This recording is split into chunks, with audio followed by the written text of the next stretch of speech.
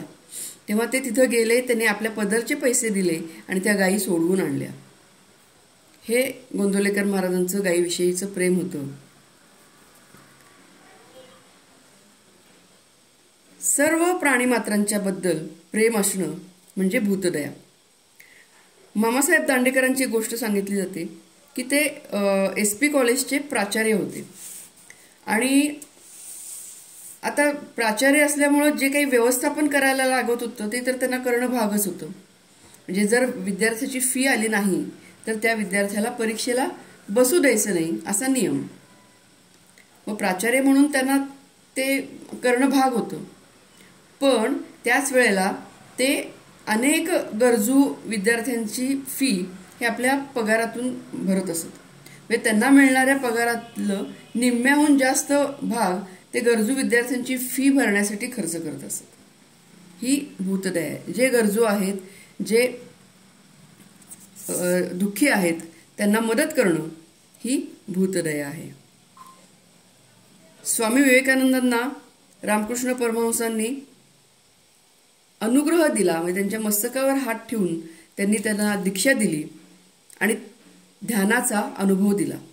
पण त्याच वेळेला त्यांनी स्वामी विवेकानंदांना हेही सांगितलं की ही तुझी जी ध्यानाची किल्ली आहे ना ती आता मी माझ्याकडे ठेवतोय. ह्याच्या पुढे तुला समाजात मिसळून समाजासाठी काम करायचं आहे, दुःखितांसाठी काम करायचं आहे, पीडितांसाठी काम करायचं आहे.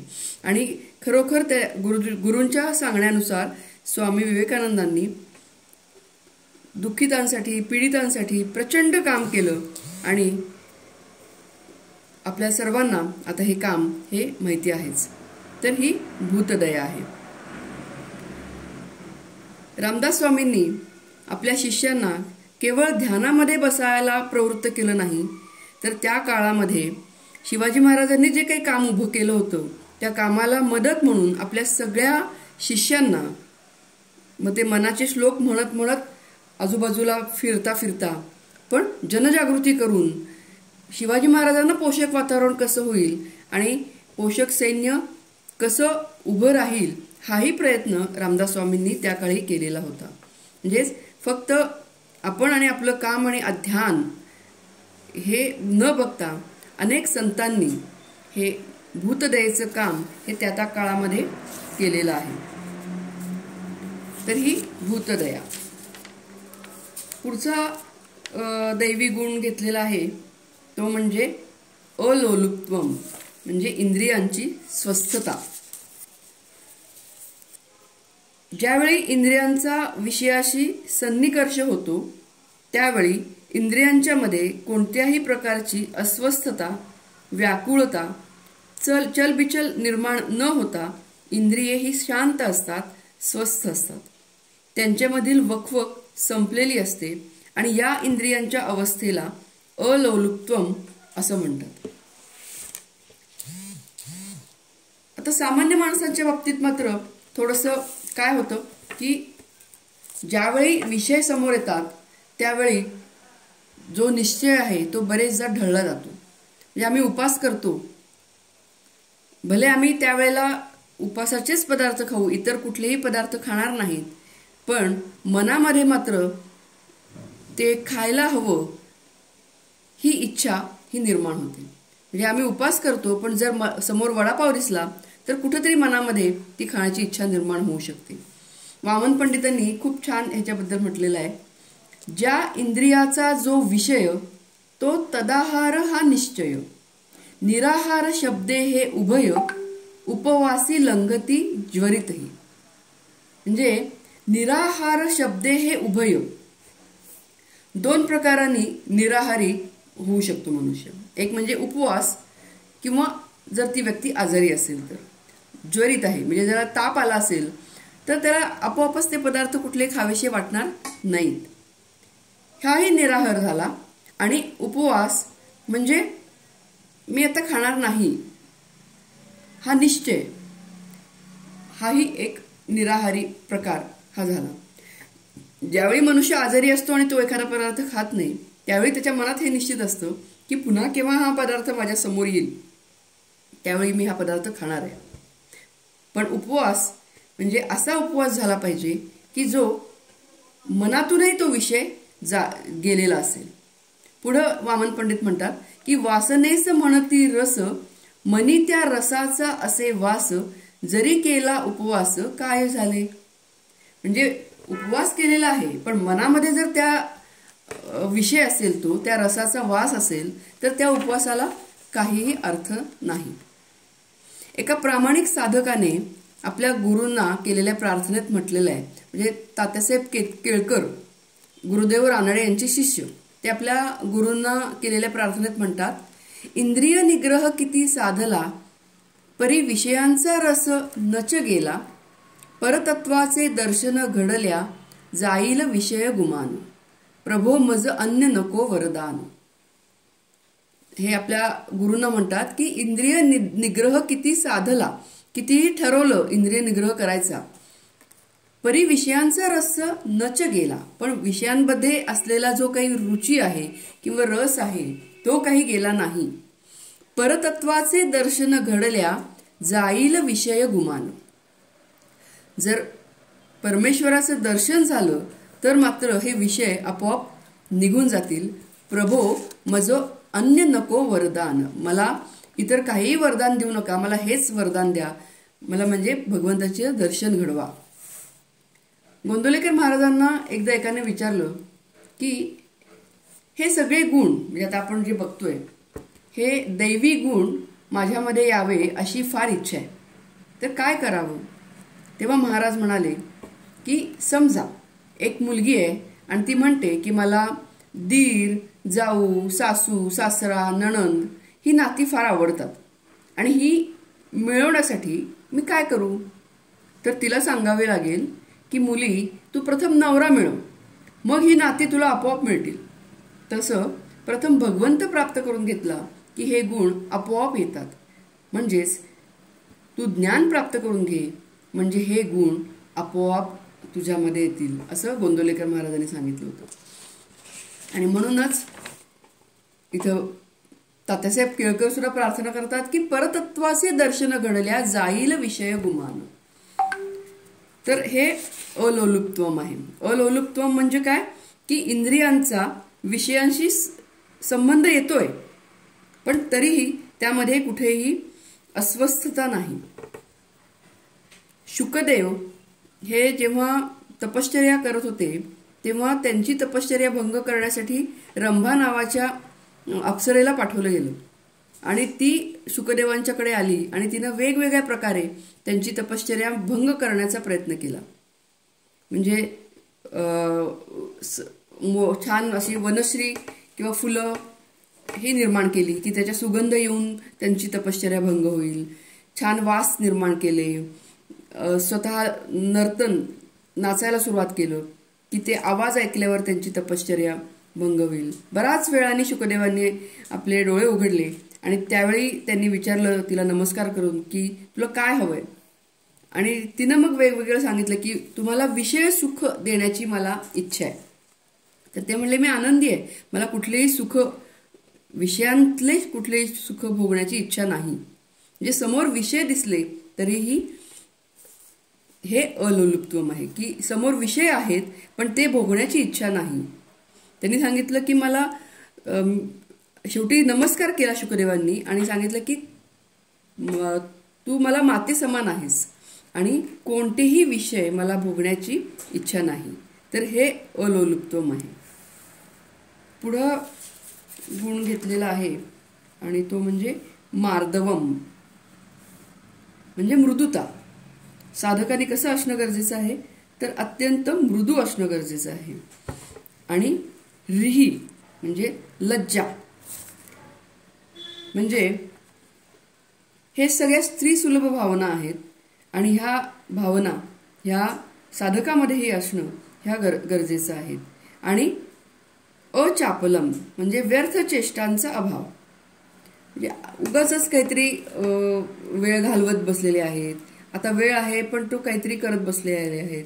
तर अशा प्रकारचे गोष्टी या साधकांनी टाळणं गरजेचं आहे. तर आता माऊली काय म्हणतात ते आपण बघूया.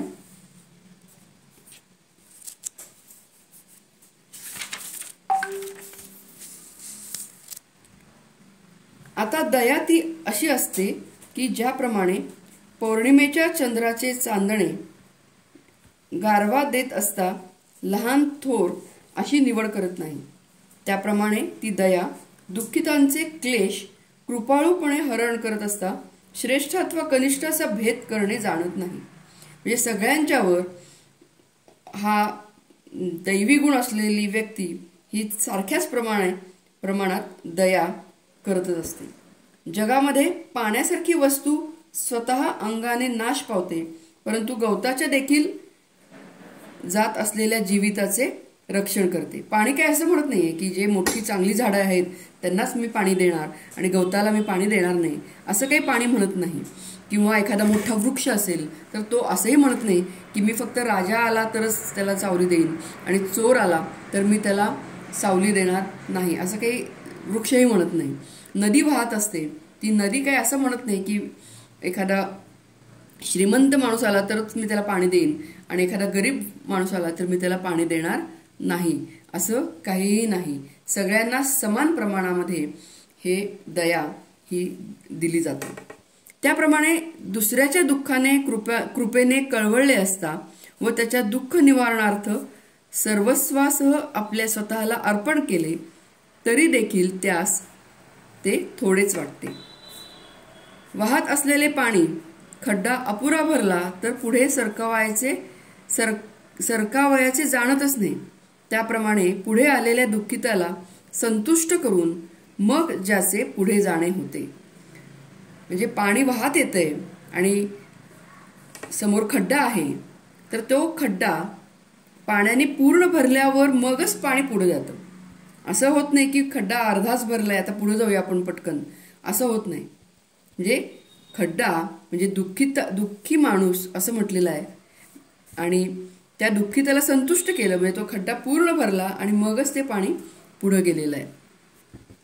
पायात काटा शिरतो व त्याच क्षणी ते दुःख अंतःकरणात प्रकट होते.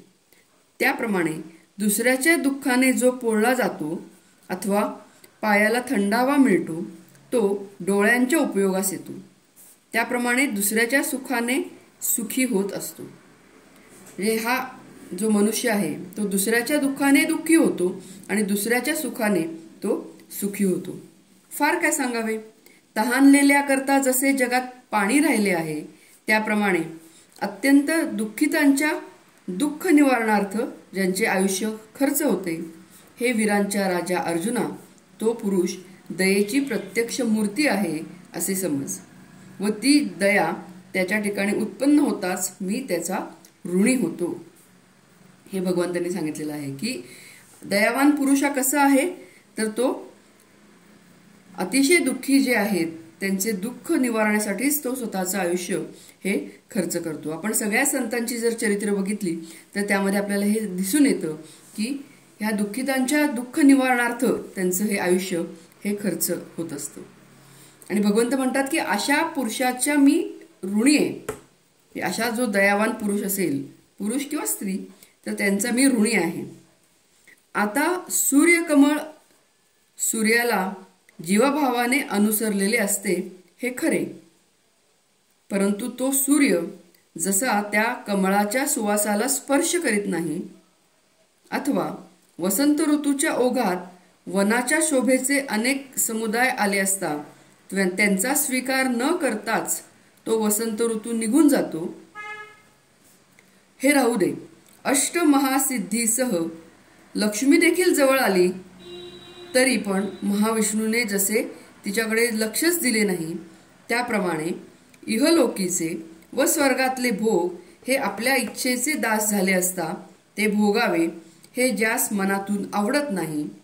फार काय सांगावे, सहज कौतुकाने सुद्धा जीव विषयांची इच्छा करत नाही. अनासक्ततेची प्रसिद्ध अवस्था ती ही असे समज. हे अलोलुप्त्वम सांगतात माऊली, की कमळ आहे समोर दिसते, पण कमळाच्या सुवासाला सूर्य काही स्पर्श करत नाही. किंवा वसंत ऋतू आलेला आहे आणि सगळीकडे छान वसंत ऋतू फुललेला आहे, वनाची शोभा आहे, पण त्यांचा स्वीकार काही वसंत ऋतू करत नाही, तो निघून जातो. आला वसंत ऋतू, छान वन सुशोभित झालं, पण वसंत ऋतू त्याचा स्वीकार न करता निघून जातो. किंवा अष्टमहासिद्धींनी युक्त असलेली लक्ष्मी जवळ आली तरी सुद्धा महाविष्णू काही तिच्याकडे लक्ष देत नाहीत.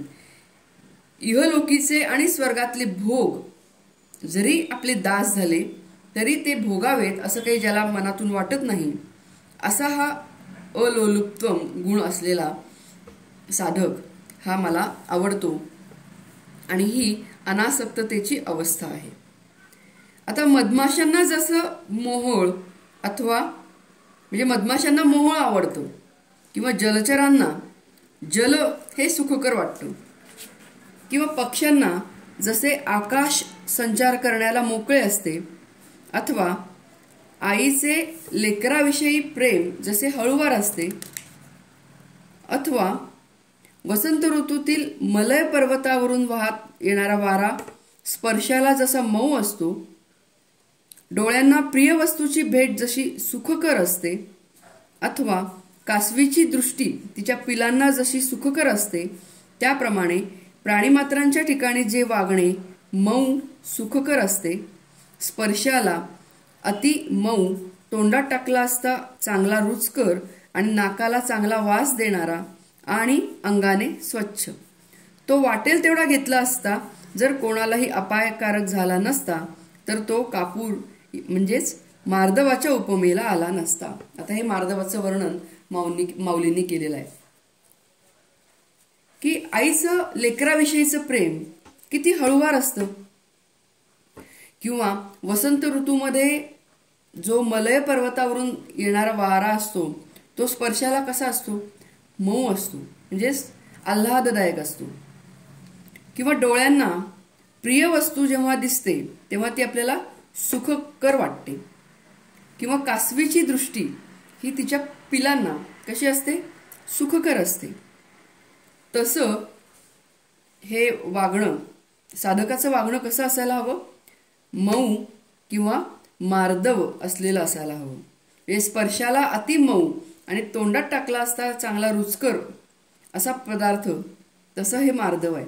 किंवा नाकाला चांगला वास देणारा आणि अंगाने स्वच्छ असलेला. आणि हे म्हणजे कापराचं त्यांनी उदाहरण दिलेलं आहे की कापूर कसा आहे तर तो स्पर्शाला अति मऊ आहे, तोंडात टाकला असता रुचकर आहे, नाकाला चांगला वास देणार आहे आणि अंगाने स्वच्छ आहे.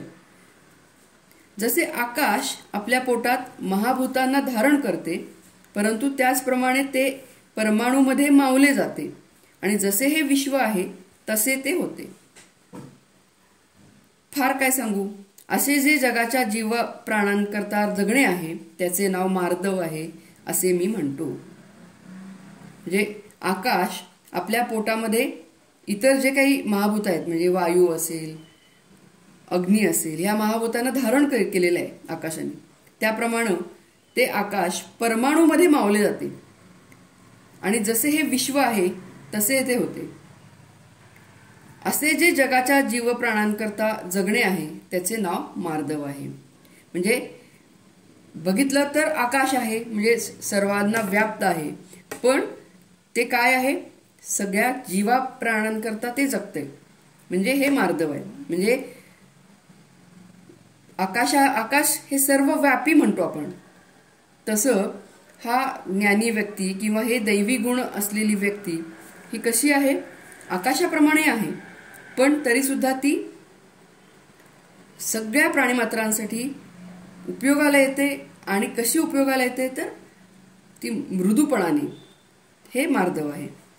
आता ज्याप्रमाणे राजा पराभवामुळे लज्जेने कष्टी होतो, अथवा मानी पुरुष हीन दशेमुळे म्हणजेच लाजेने निस्तेज होतो, अथवा अंत्यजाच्या घराला जर सहज चुकून संन्यासी आला व हे चांडाळाचे घर आहे असे त्याला कळले, तर त्या उत्तम पुरुषाला जशी लज्जा प्राप्त होते, क्षत्रियाने रणातून पळून जाणे हे लाजिरवाणे कृत्य कोणता क्षत्रिय सहन करेल, अथवा महापतिव्रतेला वैधव्य दाखवणाऱ्या नावाने हाका मारणे कसे सहन होईल.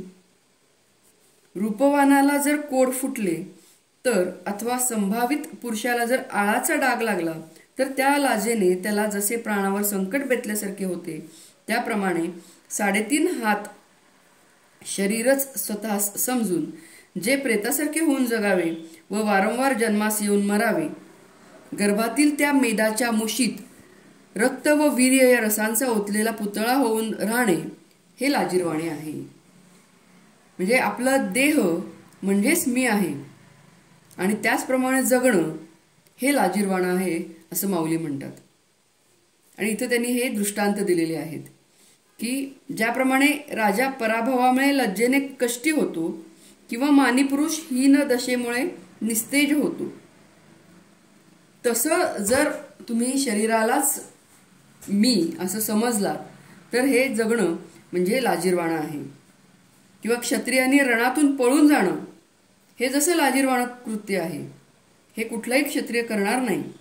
किंवा महापतिव्रतेला जर वैधव्य दाखवणाऱ्या नावाने जर हाका मारली तर ते तिला सहन होणार नाही.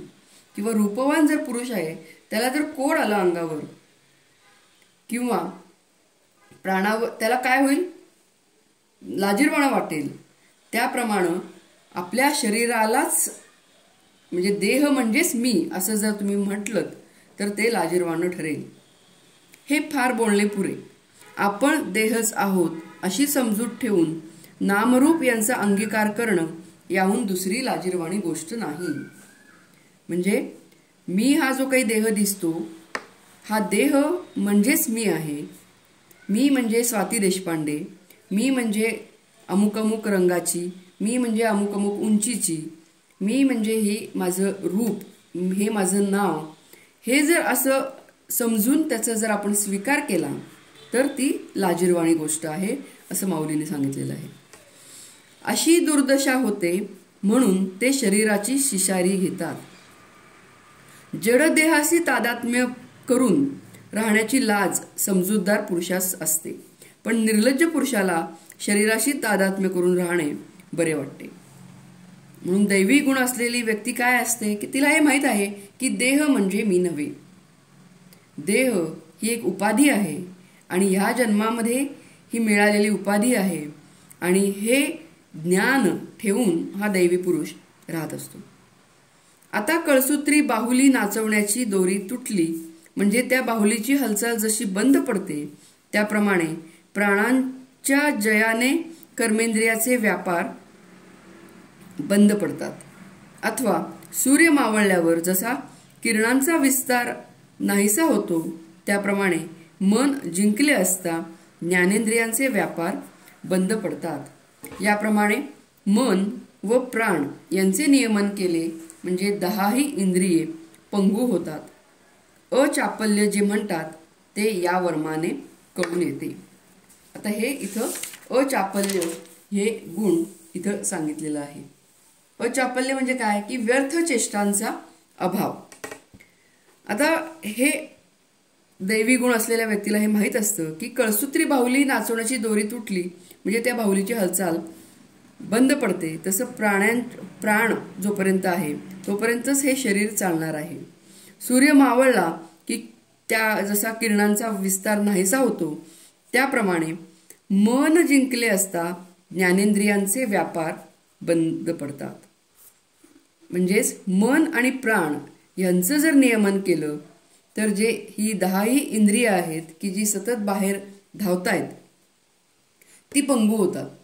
आणि मग इतर व्यर्थ चेष्टांमध्ये म्हणजेच व्यर्थ गोष्टींमध्ये, नाहक गोष्टींमध्ये जो वेळ वाया जातो तो वाया जाणार नाही. आणि हेच अचापल्य आहे. आणि म्हणून यासाठी मन आणि प्राण यांचं नियमन हे साधकांनी करणं आवश्यक आहे. आणि हे नियमन करण्यासाठी ज्या साधना सांगितलेल्या आहेत त्या साधना करणं हे गरजेचं आहे. आता आपण पुढचा श्लोक बघूया. तिसरा श्लोक आणि त्याचं वाचन, ओवी वाचन. हो, करते. श्लोक 3. तेज क्षमा धृती शौचम अद्रोहो नातिमानिता भवन्ति संपदम दैवीम अभिजातस्य भारत. ओखटे मरणा ऐसे तेही आले अग्निप्रवेशे प्राणेश्वरोद्देशे न गणिची सती. तैसे आत्मनाथाची या आधी लावणी विषय विषाची बाधी. धावो आवडे पाणधी शून्याची न ठाके निषेधू आड. न पडे विधीची भीड नुपजेची जीवी कोड महासिद्धीचे. ऐसे ईश्वराकडे निज धावे आपसया सहज. तया नाव तेज आध्यात्मिकते आता सर्व ही साहतिया गरिमा. गर्वा न ये तेची क्षमा जैसे देह वाहोनी रोमा वाहणे नेणे. आता मातलिया इंद्रियांचे वेग का प्राचीने खवळले रोग. अथवा योग वियोग प्रियांचे यया आघवियांची थोरू. एके वेळे आलिया पुरू तरी अगस्ती का होऊनी धीरू. उभा ठाके आकाशी धुमाची रेखा उठली बहुवा आगळिका. ते गिळी येवी झुळुका वारा जेवी. तैसे आदिभूतादि दैवा अध्यात्मादी उपद्रवा. पातले या पांडवा गिळून निघाली आता ईश्वर प्राप्ती लागी. प्रवर्तता ज्ञानयोगी दिवसे याची अंगी उणीवनो हे. ऐसे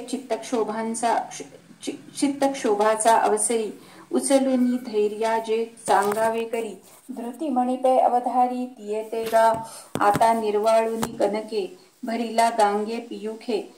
तया कलशाची या सारिखे शौच असे जे अंगी निष्काम आचरू. जीवी विवेकू साचारू. तो सबाह्य घडला आकारू शुचित्वाचा. का फेडित पाप ताप पोखित तिरींचे पादप.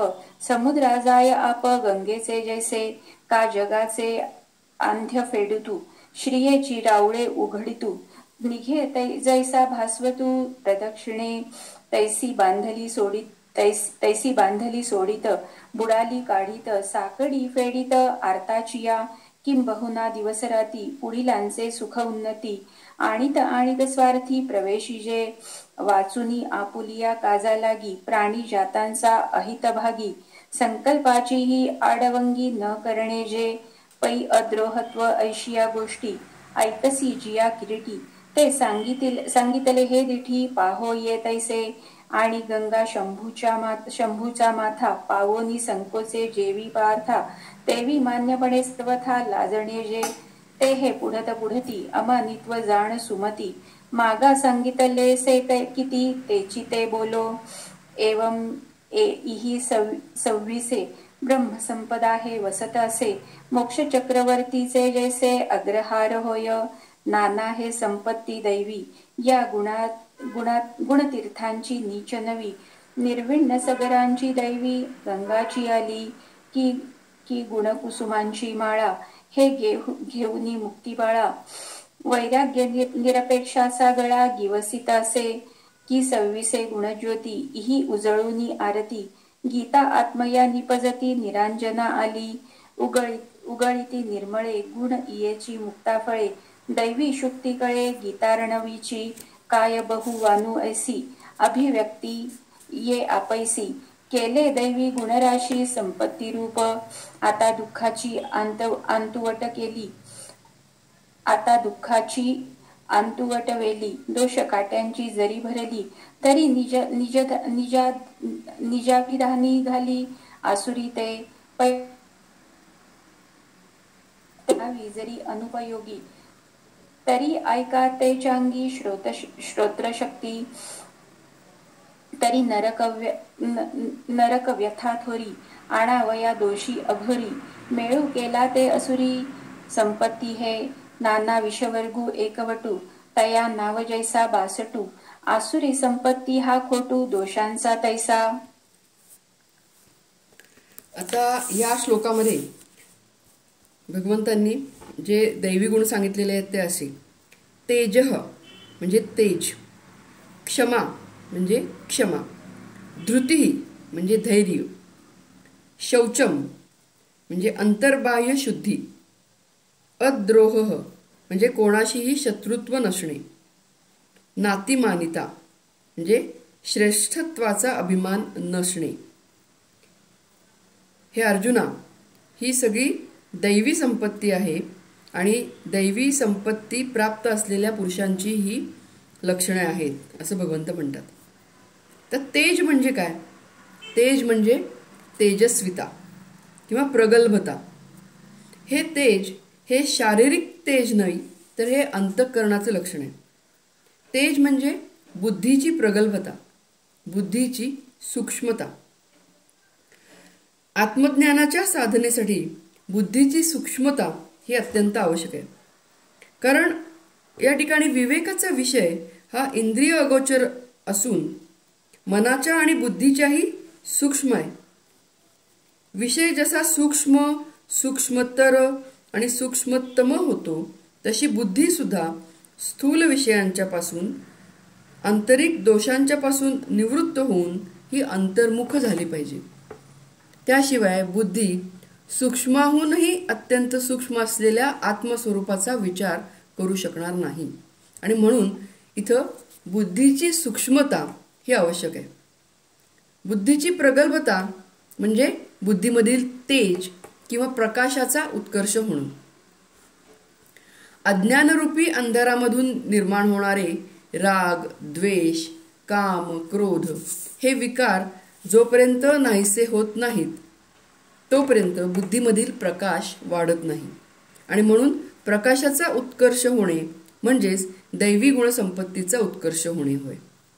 सत्वगुणाचा उत्कर्ष होणे, वृत्ती ही शुद्ध, निर्मळ आणि विकाररहित होणे म्हणजे सत्वगुणाचाच उत्कर्ष होणे. प्रकाश म्हणजेच ज्ञान. आणि ह्या सत्वगुणाचा उत्कर्ष झाला की ज्ञानाची प्रगल्भता वाढते. म्हणजे सगळ्यात महत्त्वाचं इथं काय आहे की हळूहळू हे सत्वगुण हा वाढला पाहिजे. सत्वगुण प्रधान सूक्ष्म बुद्धी ही तत्वाला गवसणी घालून तत्व ग्रहण करते.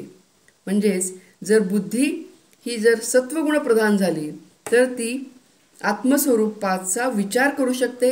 आत्मस्वरूपाची त्या बुद्धीला जाणीव होऊ शकते. ही ज्ञानाची प्रगल्भता कशी होऊ शकते?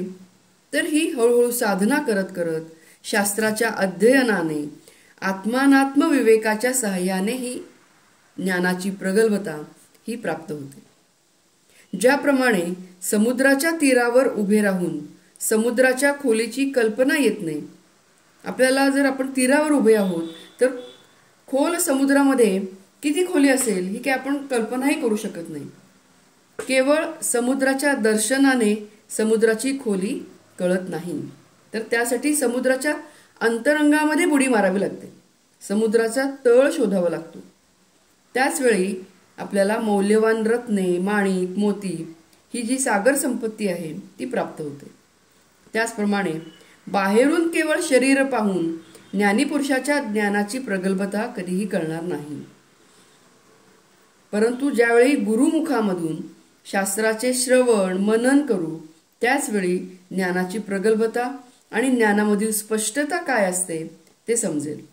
आणि याच ज्ञानाने अज्ञानरूपी अंधाराचा नाश होऊन बुद्धी ही अंतर्बाह्य चैतन्य स्वरूप होते. त्या चैतन्याच्या प्रकाशामध्ये संपूर्ण विश्व हे प्रकाशमान होतं. असा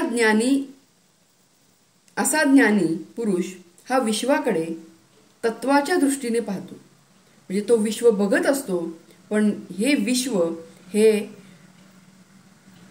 म्हणजे सगळीकडं त्याला ब्रह्म दिसतं किंवा तत्व दिसतं, असा हा ज्ञानी पुरुष असतो. ज्याप्रमाणे पेट्रोमॅक्सच्या काजळी विरहित मेंटलच्या छिद्रामधून मागे एकदा आपण 15वा अध्याय बघत असताना हा आपण दिवा ह्याचं फोटो मी पाठवला होता की छिद्र असलेला दिवा हा आपल्या डोळ्यासमोर आणा आणि त्याच्यामध्ये जर आपण पणती लावली तर त्या सगळ्या छिद्रांमधून त्या पणतीचा प्रकाश हा बाहेर पडतो आणि बाहेरील आवार हे सुद्धा प्रकाशमान होतं. त्याप्रमाणे बुद्धिवृत्ती आत्मचैतन्याच्या ज्ञानाने प्रकाशमान होते आणि ती सर्व विश्व हे प्रकाशमान करते. म्हणजे आत्मचैतन्याच्या जे आवरण आहे, आत्मचैतन्याच्या पुढं अज्ञानाचं आवरण, हे जर नाहीसं झालं तर ही बुद्धीची वृत्ती आहे ही ज्ञानाने प्रकाशमान होते आणि हे सर्व विश्व हे प्रकाशमान होते. अशी ही ज्ञानाची प्रगल्भता, सूक्ष्मता म्हणजेच तेज आहे. आणि मग हे ज्ञान झाले की मग तुकाराम महाराज म्हणतात की तुका आकाशा एवढा. म्हणजे शरीरानं तुकाराम महाराज आकाशा एवढे झालेले नाहीत, तर वृत्तीनं ते आकाशा एवढे झालेले आहेत. कारण त्यांची वृत्ती ही विस्तारली आणि हे जे विश्व तुकाराम महाराज पाहत होते ते विश्व हे तत्वाच्या दृष्टीनं पाहत होते आणि म्हणून ते म्हणतात की हे विश्व म्हणजेच मी आहे, परमेश्वर म्हणजेच मी आहे, हे आकाश. आणि म्हणून ते म्हणतात की तुका आकाशा एवढा. चोखामेळांच्या पत्नी हे ज्ञान झाल्यानंतर म्हणतात अवघा रंग एक झाला. म्हणजे भगवंत आणि मी हे वेगळे नाहीच, मी म्हणजेच भगवंत आहे हे ज्ञान हे सोयराबाईंना झालेलं आहे. आणि हेच तेज हे हा दैवी गुण आहे. आणि हा दैवी गुण हा वरून कुठूनही दिसणार नाही, तर ही तेज म्हणजेच बुद्धीची प्रगल्भता आहे आणि ही सूक्ष्मता आहे. आणि यासाठी ही सत्वगुण वाढून ही बुद्धी ही सूक्ष्म सूक्ष्म सूक्ष्म होत जाते आणि तरच ती आत्मस्वरूपाची जाणीव त्या बुद्धीला होऊ शकते. पुढचा दैवी गुण आहे आणि तो म्हणजे क्षमा. दुसऱ्या लोकांनी निंदा, नालस्ती किंवा अवहेलना केल्यानंतर किंवा इजा केल्यानंतर सुद्धा ज्याच्या अंतःकरणामध्ये कोणत्याही प्रकारचा विकार उत्पन्न होत नाही आणि तो मनाची शांती न ढळता सर्व आनंदाने सहन करू शकतो, अशी जी वृत्ती आहे त्याला क्षमा असं म्हणतात. विवेक चूडामणीमध्ये म्हटलेलं आहे सहनम सर्व दुःखानां अप्रतिकारपूर्वकम चिंता विलाप रहितम सा तितिक्षा निगद्यते. म्हणजे हे कसं सहन करायचं आहे. प्रत्येक व्यक्तीच्या आयुष्यात दुःख हे येतच, पण हे दुःख सहन तर करावंच लागतं कारण त्याला पर्यायच नसतो. पण हे दुःख सहन कसं करायचं आहे. अप्रतिकारपूर्वकम चिंता विलाप रहितम. आणि असं जे आहे वृत्ती ती म्हणजे क्षमा. क्षमा म्हणजेच शांती, तितिक्षा किंवा अक्रोध. आता सामान्य मनुष्याला जर कोणी दुःख दिलं, त्याची निंदा केली, अवहेलना केली, तर त्या मनुष्याच्या मनामध्ये प्रथम क्रोधाची भावना निर्माण होते आणि मग तो अनेक प्रकारे क्रोध व्यक्त करतो. कधी बोलून करेल, कधी आदळआपट करून करेल किंवा वेगवेगळ्या प्रकारांनी हा क्रोध हा व्यक्त होत असतो. परंतु जर साधूंची निंदा केली तर ते मनाची शांती ढळू न देता आनंदाने ते सहन करतात. ही क्रोधाची भावना शांत करण्याची जी वृत्ती आहे ती म्हणजे अक्रोध. आणि जीवनामध्ये कितीही दुःख आले तरी निराश न होता वृत्ती समतोल ठेवून सतत प्रसन्न ठेवणे याला क्षमा, शांती आणि तितिक्षा म्हणतात. स्वामी अखंडानंद यांनी एका सत्पुरुषाचं उदाहरण दिलं होतं. दुल्हा बाबा असं त्यांना म्हणत असत. तर ह्या दुल्लाबाबांना एक शेठजी रोज दूध अर्पण करायचे, म्हणजे त्यांना एक दुधाचा कटोरा घेऊन जायचे आणि त्यांना दूध द्यायचे. एकदा काय होतं की ते शेठजी हे काही कामासाठी बाहेर गावी जातात आणि ते आपल्या नोकरावर हे काम सोपवतात की तू रोज एक तो कटोरा भरून दूध घेऊन जायचं या दुल्लाबाबांसाठी. त्याप्रमाणे ते नोकराला सांगून हे शेठजी निघून जातात. आता ह्या नोकराच्या मनात असं येतं की हे दुल्लाबाबा हे स्वतःला खूप ज्ञानी समजतायत, तर आपण यांची परीक्षा घ्यावी. मग तो काय करतो तर दूध न्यायच्याऐवजी लाल मिरची घालून ताक नेतो. असं एक 2 दिवस 3 दिवस 4 दिवस होतो आणि तो विचारायचा की बाबाजी दूध कैसा है. तेव्हा ते दुल्लाबाबा म्हणायचे तू जैसे ले आया वैसा ही है. ते काही रागवले नाहीत, चिडले नाहीत किंवा हे काय दुधाच्या ऐवजी हे काय आणलेस लाल मिरची घालून ताक किंवा हे आंबट ताक तिखट ताक मी पितोय, ह्याच्यासाठी कुठेही त्यांनी क्रोध व्यक्त केला नाही, चिडले नाहीत, रागावले नाहीत. ते एवढंच म्हणले तू जैसे ले आया वैसा ही है. तर हा अक्रोध आहे किंवा ही क्षमा करण्याची वृत्ती आहे. गौतम बुद्धांची पण ही गोष्ट आपण एकदा पूर्वी बघितलेली होती की गौतम बुद्ध जेव्हा त्यांनी संन्यास घेतला तेव्हा ते भिक्षा मागून ते जेवण करायचे. तेव्हा ते एका घरी भिक्षा मागायला गेले. वस्तुतः ते पूर्वी राजपुत्र होते, राजघराण्यातले होते आणि ज्या घराच्या समोर ते गेलेले होते त्या घरामधल्या लोकांना त्यांनी राजघराण्यात असताना खूप मदत केलेली होती. आणि अशा घराच्या समोर उभं राहिल्यानंतर त्या घरातल्या एका व्यक्तीनं त्यांचा खूप अपमान केला, त्यांना खूप अद्वा असं बोलले ते. पण गौतम बुद्ध शांत होते. गौतम बुद्धांचे जे शिष्य होते तेच विचलित झाले आणि त्यांनी गौतम बुद्धांना विचारलं की तुम्ही हे इतकं कसं काय सहन केलं, तुम्ही का नाही त्याला काही उत्तर दिलं. तेव्हा गौतम बुद्ध म्हणाले की त्यांनी मला शिव्या दिल्या पण त्या मी जर माझ्यापर्यंत घेतल्याच नाहीत, माझ्याकडे मी त्या स्वीकारल्याच नाहीत, तर त्यांनी दिलेल्या शिव्या हा त्याच्याकडेच राहिल्या. मी त्या शिव्या घेतल्या नाहीत त्यामुळं त्या शिव्या माझ्यापर्यंत पोहोचल्याच नाहीत. तर हा अक्रोध आहे, ही शांती आहे आणि ही क्षमा करण्याचीही ही वृत्ती आहे. विनोबाजींनी ह्या बाबतीत म्हटलं आहे की लोक म्हणतात की जशास तसं वागलं पाहिजे, म्हणजे तलवारीला तलवारीनं उत्तर दिलं पाहिजे. आता आपलं काय होतं की आपल्याला तलवार आपण कधी बघितलेलीच नाहीये किंवा हातात घेतलेलीच नसते, त्यामुळे आपल्याला हे आपण म्हणू शकतो. पण ज्यांच्याकडे तलवार असते त्यांना माहित असतं की तलवारीला तलवारीनं उत्तर द्यायचं नसतं, तर तलवारीला ढालीनं उत्तर द्यायचं असतं. विचारणाऱ्याच्या प्रश्नामध्ये 5 शेर राग असेल तर आमच्या उत्तरामध्ये प्रेम हे 5 शेरापेक्षा कमी नसणं म्हणजेच जशास तसे वागणे.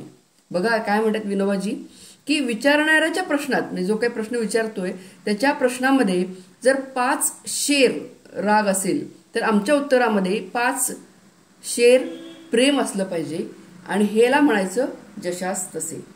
आणि ही वृत्ती जी आहे ही वृत्ती म्हणजे क्षमा, म्हणजे शांती, म्हणजेच अक्रोध. एकनाथ महाराजांना आपण ती गोष्ट आपल्याला माहिती आहे की एक व्यक्ती किती वेळा थुंकला आणि किती वेळा त्यांनी पुन्हा जाऊन आंघोळ केलेली आहे.